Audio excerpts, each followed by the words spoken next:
Welcome into this special edition podcast. I'm your host, Ryan Goodwin, and we're going to be talking today about the ethics of AI in the classroom.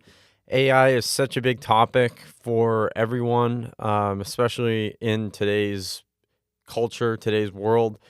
And of course, it's already made its way into the classrooms of a lot of different places. So, today we're going to be talking about the ethics of that and kind of how it ties into digital communication law and ethics as well.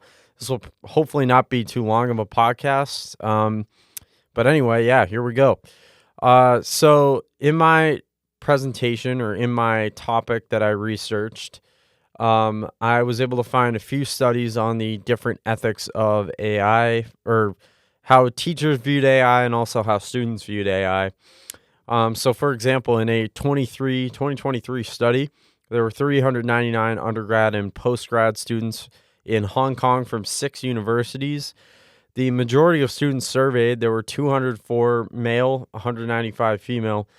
They all had positive feelings about generative AI, such as things like ChatGPT, which obviously is so big now, and they were willing to use it in their learning as well as in their future beyond college. And there was also a correlation of between these students who view generative AI positively and their knowledge and use of it, which I think makes a lot of sense because in some way, I think a lot of us have probably used AI, whether or not it's, not necessarily ChatGPT, but just maybe Gemini on Google kind of generates some things that we look up. And we maybe use it and then try to put it into our own words, which I know, like I've certainly done. Try not to copy it word for word, but try to maybe turn it into some kind of original thought. I also want to maybe kind of define terms too. I realize I got into that relatively fast, but I want to define terms too. So, the definition of ethics are moral principles that govern a person's behavior. Now, where moral principles actually come from is a whole nother topic and a whole nother discussion. But yeah, that's the definition that I was able to find of ethics. And the official definition of AI is artificial intelligence, or the ability of computer systems to perform tasks that usually involve human intelligence. So, this is obviously the big fear that a lot of people have, is that AI is essentially going to take away from people. I think one of the sci-fi things with AI is like it's robots are going to gain consciousness and are all of a sudden going to take over the world. But I think there's a bigger concern than that. I don't think that's even possible. First of all, because where does consciousness come from? So that's like another, again, we talk about where do morals come from. Well, where does consciousness come from? That's a whole nother discussion. But anyway, on to talking more about ethics of AI in the classroom, because I'm not trying to drag this on forever. So the next study that I looked at and I mapped out in my concept map was a study that was done pretty recently. It was done this year from a researcher at Morgan State University, and it examined the perceptions of teachers regarding AI usage and their readiness to use it in their classrooms. And these were teachers from the grades of kindergarten through 12, K to 12, so obviously kindergarten through high school. And it looked generally too at schools that were lower budget, so areas that maybe the schools were not receiving as much funding as certain schools, and as a result were maybe hurting kind of in their lesson plans and academics. Most teachers surveyed at this school had a positive view of AI, and I think that's probably because, again, they maybe on their own, they don't really have the resources. They can't buy the resources necessarily that they need to maybe help their students learn more, be more successful. But the majority also still remained hesitant about the long-term effects of AI being used in schools. And I think generally that's a widely held opinion. I think that I'll talk about it a little bit later. I think that's kind of my opinion on AI too. So those were kind of pro AI. And then another study, so the final study, kind of the third source that I looked at, I have more than three sources, but the third source that I looked at was a study that looked at perceptions of AI being used in teaching with subjects from three different countries. So these countries were Portugal, Netherlands, and the United States. And in this study, there were 28 participants who were categorized into three different groups. The first group had people with a bachelor's degree in either computer science or engineering, and they had at least 3 years of experience working in their field with AI technologies. The second group had people with a PhD in a related field to group one, but also had 3 years at least of professional experience with AI. And lastly, the third group had those with a PhD in any field, and minimum of 3 years experience in teaching, but without specialized AI expertise.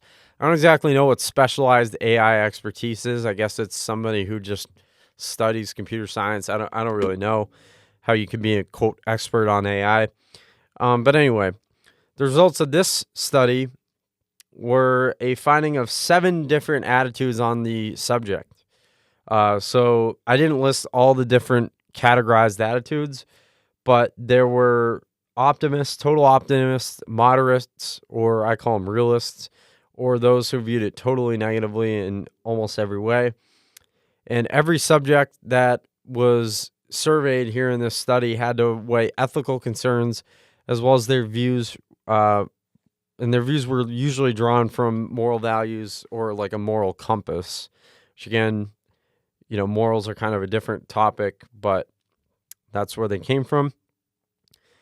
And I want to give you now kind of some opposition to AI in the classrooms. This was not a study that I looked at, but an article. And this was an article from edweek.org and asked teachers their opinions and views on AI usage in the classroom. And it was more focused. I chose to focus more on the opposition to AI because the first couple studies I've done have kind of, I'd say mostly had favorable views of AI. So I wanted to kind of give another perspective on it. Those opposed to usage of AI in their classes in this article expressed a lot of sentiments of concern for their students' ability to learn. And I have one quote particularly from a middle school math teacher by the name of Dylan Kane. And he said, if I want students to learn something, I need them to be able to think about it and not find shortcuts to avoid thinking. So I think that's a fair assessment because I'll get into my opinion in just a few moments, but AI can sometimes rob us of our ability to think on certain things because we kind of want to just find what maybe is the right answer and we don't maybe want to think through things. And I definitely notice that with myself sometimes as well. I'm always interested in finding what the actual answer to things is and not maybe interested in like thinking through things and maybe kind of forming my own opinion sometimes too. So yeah, I think that can be an issue sometimes with things like AI. And my opinion on all of this and why I think it's important to look into this is because AI can be a helpful tool in certain areas. But at the same time, we have to be careful about how often we're using it and also what it's being used for, kind of touching off of what I just talked about, how it's basically, we're basically using it in a lot of ways to think for us. And I think that like AI is good. AI can be good if it's used in the right context. But if we're just using it to think for us all the time, then essentially what are we worth?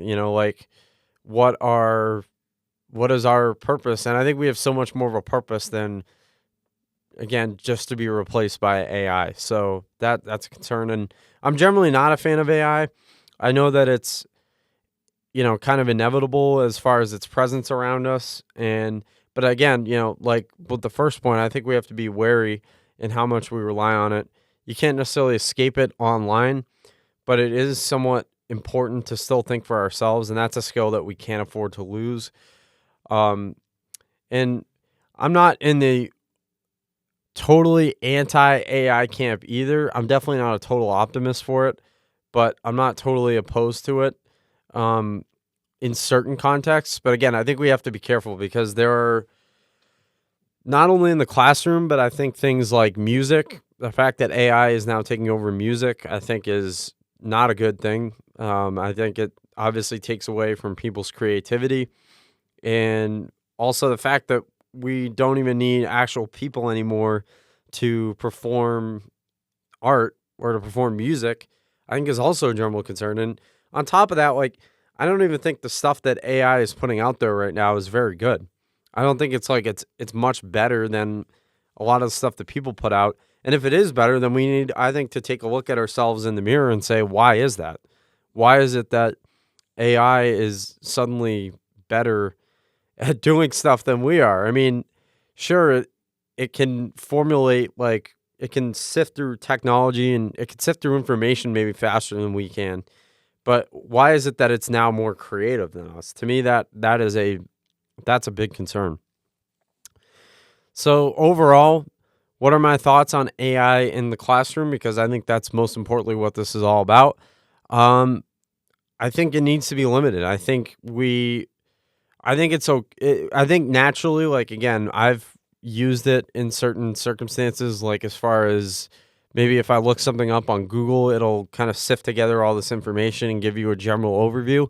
But I think we have to be wary of how much we're relying on it. And I feel like I've said that 50 million times during this, but we have to be cautious about it.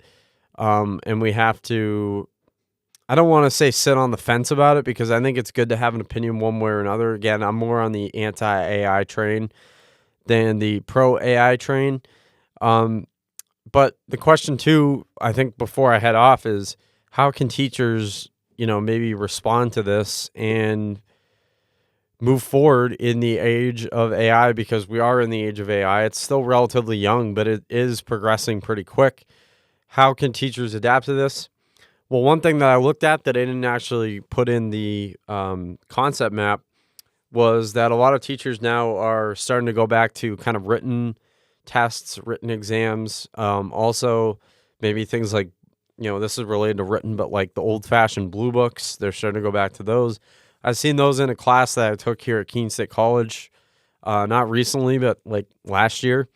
And again, I think it's to try to eliminate the usage of AI to basically, like, for students to have AI essentially write their papers for them, which is obviously a big concern. And I mean, first and foremost, I have not had a AI write a paper for me ever. And I'm not just saying that because of this project, but I haven't. And yeah, I think that's a big concern. And I think the legitimacy of things is also a concern. So I certainly understand why maybe some teachers are starting to go back to that. And maybe in general, the AI kind of development could lead to a pushback like that, where we see more and more teachers kind of stop doing a lot of stuff online. I don't think Canvas is ever going to go away. We're still going to use Canvas, I think. But maybe instead of, online exams, maybe we're seeing more written kind of in-person stuff because of that, I think teachers rightfully and being concerned of students, again, using AI too much and using it basically to do all the work for them. All right, so just past 14 minutes now. I think that's going to be a wrap on this mini podcast of my kind of presentation, I guess, of ethics in the classroom surrounding AI, and kind of going off of my concept map. That's what I use to kind of sift through some of this stuff. So hope you enjoyed it, and Ryan Goodwin signing off.